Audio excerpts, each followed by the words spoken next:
আল্লাহু আকবার।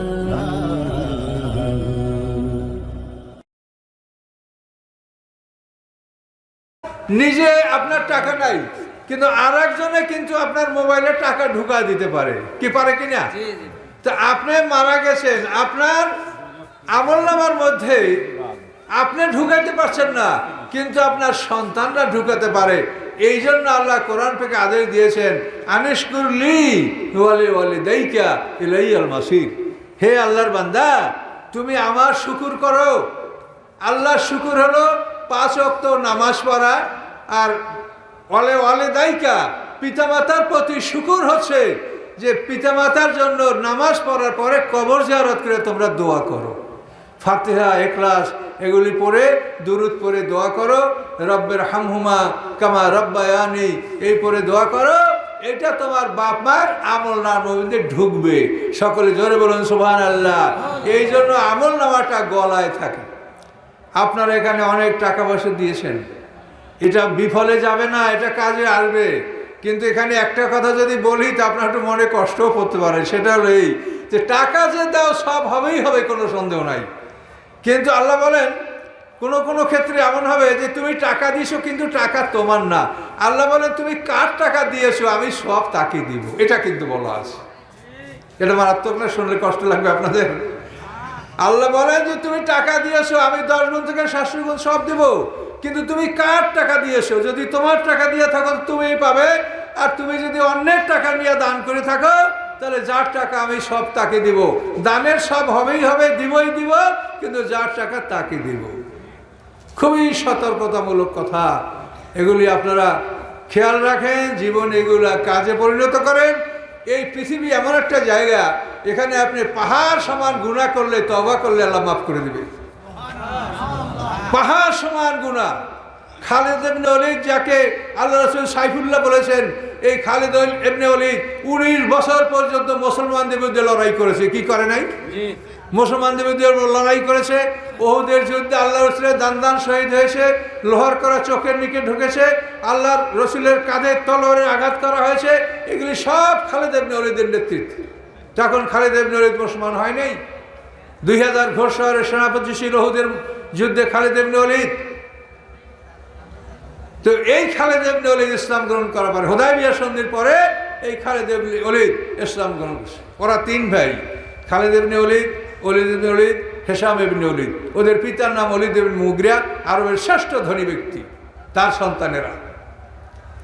তাহলে এখন সম্মানিত সুধী, খালিদ ইবনে ওলীদের হাতে অনেক সাহাবীদের প্রাণ গেছে। সেই খালিদ ইবনে ওলীদ যখন কলমা পড়েছে, ইসলাম গ্রহণ করছে, আল্লাহ তার সব গুনাহ মাফ করে দিয়েছেন, এবং আল্লাহ তাআলা তাকে এত সম্মান দিয়েছেন যে সাইফুল্লাহ, আল্লাহর তলোয়ার উপাধি আল্লাহ রসুল তাকে দান করেছিলেন। কাজে আপনারা যদি ঘাবড়িয়ে যান এই আমাদের কথা শুনে, ঘাবড়াবেন না, বরং সমাধান করে নেন। এখানে সব সমস্যার সমাধান আছে। কিন্তু এখান থেকে পার হয়ে গেলে কোনো সমাধান করতে পারবেন না। পার হয়ে যাওয়ার আগে সব সমস্যার সমাধান আপনি করতে পারবেন। কাজে এখানে যদি আপনার মধ্যে ভুল থাকে, ত্রুটি থাকে, কোনো সমস্যা থাকে, আপনি সমাধান করে এখান থেকে বিদায় হয়ে যান। এখান থেকে বিষয়টা ফয়সালা করে চলে যান। এখানে ফয়সালা না করে যায়েন না, সব সমস্যার সমাধান করে। মনে রাখবেন, আপনার যদি কিছু না থাকে, শুধু ঈমান নিয়ে যদি আপনি কবরে যেতে পারেন, তা আপনি পৃথিবীর মহারাষ্ট্রের বাদশাহ। আপনি আমেরিকার প্রেসিডেন্টের সাথে একজন ভালো রাজা, যদি আপনি আদনা জান্নাতও পান। কাজে এই জন্য আপনি চিন্তা করবেন যে আমার যদি প্রয়োজন হয় জীবনে আমি সব কিছু উজাড় করে আমি মুসলমান হয়ে আমি কবরে যাব। এই কথাগুলি আপনাকে ভেবে চিন্তে দেখতে হবে।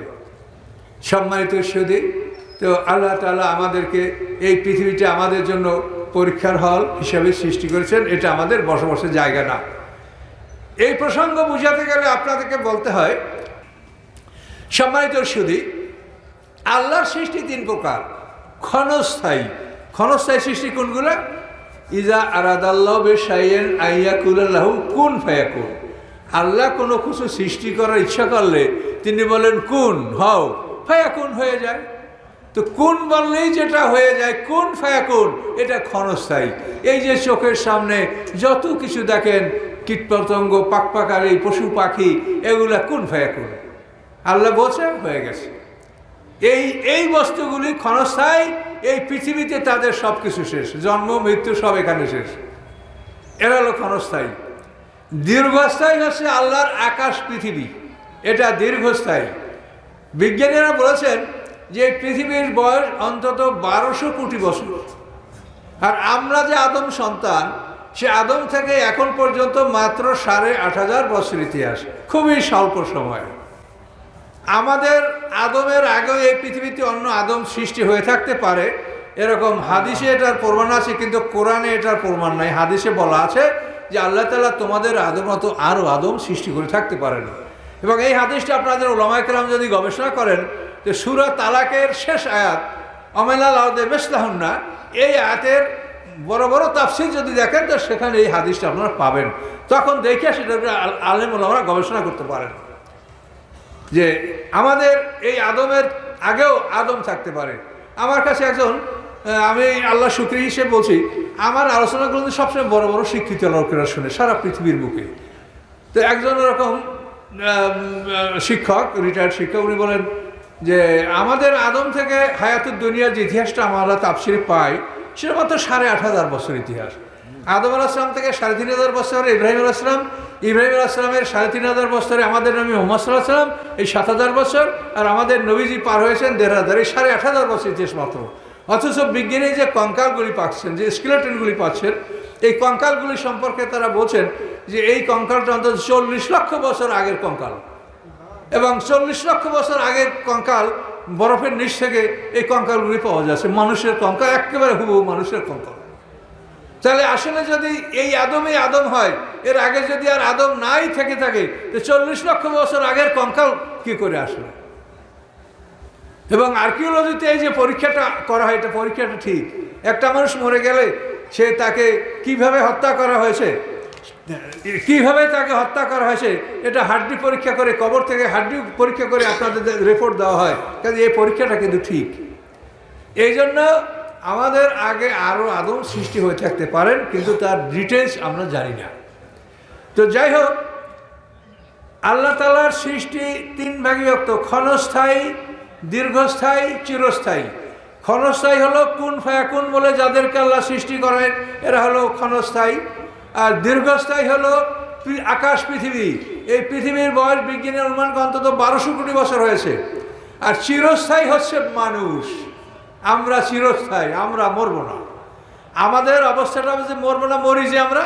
এই মরণটা হলো এতটুকু যে আপনি একটা বৈদ্যুতিক তার এই শীতের মৌসুমে ফ্যানের তারগুলি সব পৃথক করে রাখছেন না? এখন কি ফ্যানটা মরে গেছে? মরে নাই, ওটা কিন্তু শক্তি আছে, কিন্তু আপনি শক্তিটাকে পৃথক করে রেখেছেন, এই জন্য ওটা কাজ করে না। তা আমাদের মৃত্যুটা হলো যে আমাদের দেহের 2টা অংশকে পৃথক করে ফেলানো হয়। কি কি?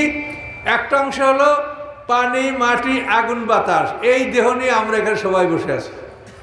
এই দেহের মধ্যে আর একটা দেহ আছে, সেটা হলো নফসে মুতমাইন্না, নফসে লাওয়ামা, নফসে আম্মারা, রূহ। এই 4টা কথা কোরআনেই আছে। তো এই 4টা জিনিস ভিতরে যা দেখা যায় না, একটু বলেন তো। নফসে মুতমাইন্না, নফসে লাওয়ামা, নফসে আম্মারা, রূহ। কোরআনে আছে না? হুজুর আলেম ওলামা তো জানে এটা আছে সবই কোরআনে, আমরা তো সংশ্লিষ্ট সবাইরা বলতে পারবো না।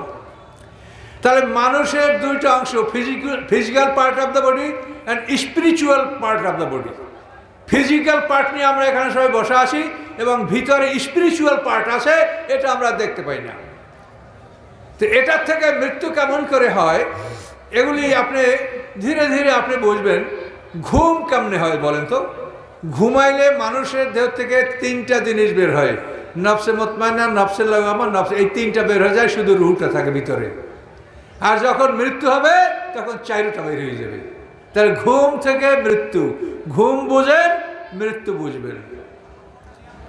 তো এইভাবে মানুষ যে আমি বললাম অমর, তার কারণ হলো এই মানুষের এই 4টা জিনিস, নফসে মুতমাইন্না, নফসে লাওয়ামা, নফসে রূহ, এই 4টা জিনিস আমাদের দেহ থেকে বের করে এগুলিকে ইল্লিন এবং সিজিনে সংরক্ষণ করা হয় এবং পানি মাটি আগুন বাতাসের দেহটাকে মাটিতে সংরক্ষণ করা হয়। এই ভাগ করে ফেলানো হলো। এই ভাগ করে যতক্ষণ রাখা হবে ততক্ষণ আমরা মৃত।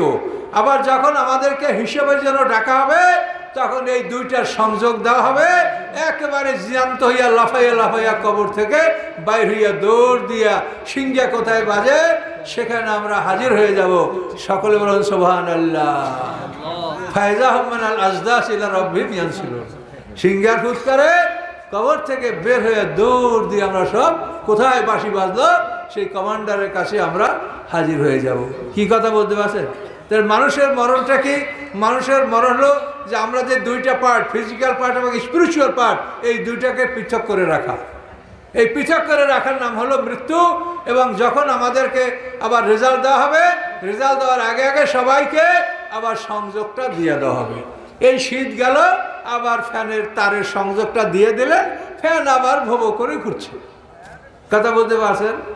তো মৃত্যুর অর্থই হচ্ছে আমাদের সংযোগটা বিচ্ছিন্ন করে রাখা।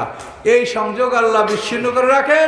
এই বিচ্ছিন্ন রাখা অবস্থায়ও মানুষের একটা সুখ দুঃখ হালকাভাবে অনুভব করে।